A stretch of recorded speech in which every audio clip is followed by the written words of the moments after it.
Everybody knows what the future might bring you. You got to keep it moving on. Be positive. You got to show what you got.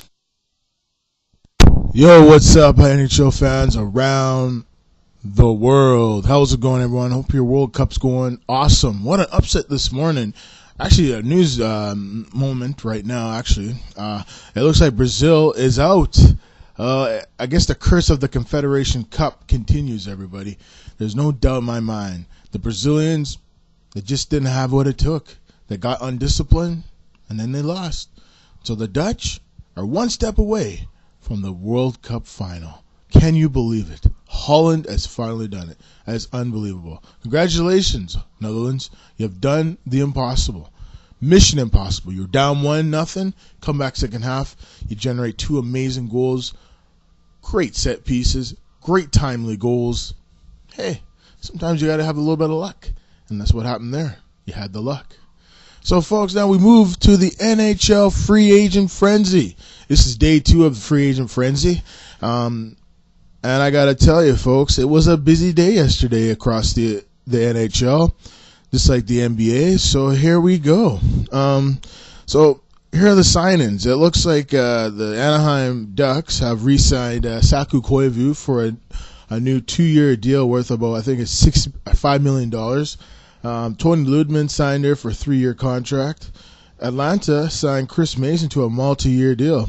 You know, I like this move by Atlanta. Now they got themselves a starting goalie. For years they didn't really have a starting goalie.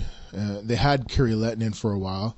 Johan Hedberg did a little bit of a job for them, but he didn't do that good. So no, they let him go. So he might go to another team for like $1 million, 1-year deal. And that's what I'm hearing. So. And the other signings from yesterday were Daniel Pyle signs a 2-year contract, actually 2-year contract extension. They signed another free agent, Jeremy Reich, so a couple minor leaguers.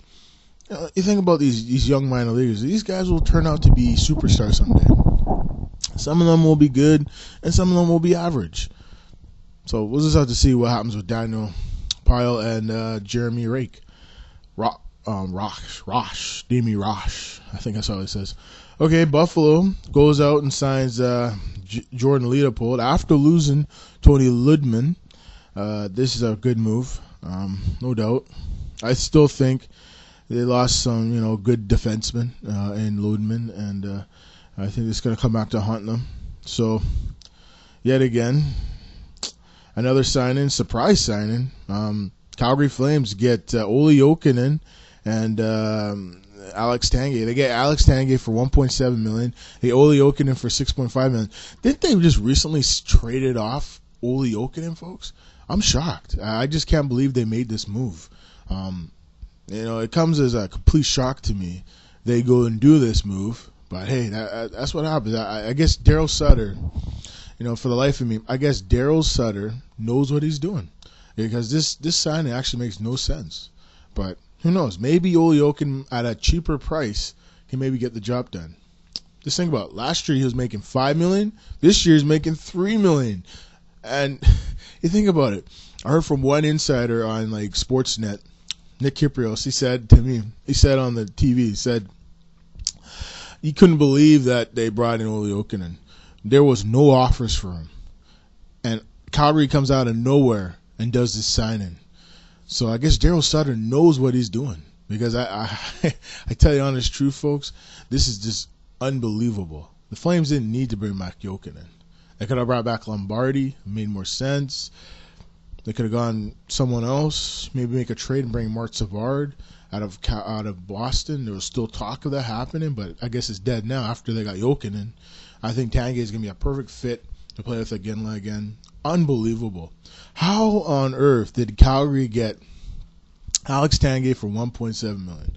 If I'm the Montreal Canadiens, I could have had Alex Tanguay for $1.7 million. This is unbelievable. I am absolutely shocked. Just like I'll be shocked if Carwin knocks out Brock Lesnar in the first round at UFC 116 in Las Vegas, Nevada. The MGM Grand. That's going to be a good fight, folks. No doubt about it. So, let's move on. Columbus, they inked Dan Hoyno, he retired, eh? He's an assistant coach. So they inked Derek McKenzie to a 2-year deal with a 2-way contract. So they inked 2 guys. Dan Hoyno, I'm surprised Hoyno retired. I mean, he was a good player. Comes as a shock to me, but, that's how it is. The NHL career is not that long. And, when you have it good, just keep it good. And you'll be all right. That's what it is. Like I said, man, the NHL career is not long.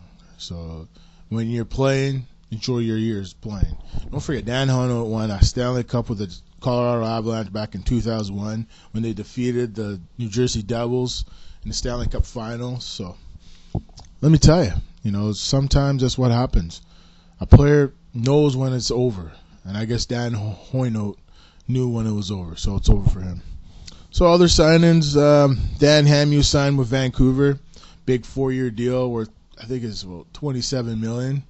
Good deal. I think Hamhuis is going to help Vancouver. So with Manny Malhotra, a lot of people were shocked by the deal he got. 3 years at around 2-point-something mil per season. So I think Malhotra is going to be a good fit for them. You know why? Because I remember when the Vancouver Canucks tried to acquire Manny Malhotra in 1999-2000 season.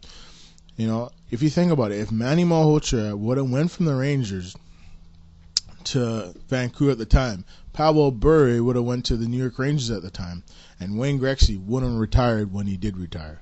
That was the rumor. So, hey, at least they finally got their guy. I think Manny Malhotra was awesome for San Jose last year. He was their leader in face-offs. Good third, fourth line player his whole career. Solid, big, strong, 6'3". Can score the odd goal. Can kill penalties. I tell you right now, this is an upgrade over Kyle Wellwood.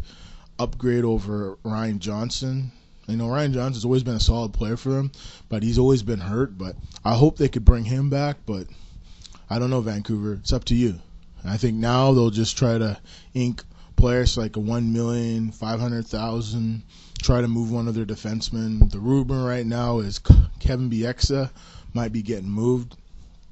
We'll see in the next few months here, or the next couple weeks. So we'll see what happens. I even hear a rumor on Cabriolet maybe going to San Jose. So we'll see what happens, folks. Anything's possible. I'll see you guys later. I'm going to do a late edition of this free agent frenzy for July the 2nd, 2010. This is the one, the only, Mark Spencer saying bye-bye, and thanks for watching the NHL Free Agent Frenzy with me. Bye-bye. Never give up when the future is changing.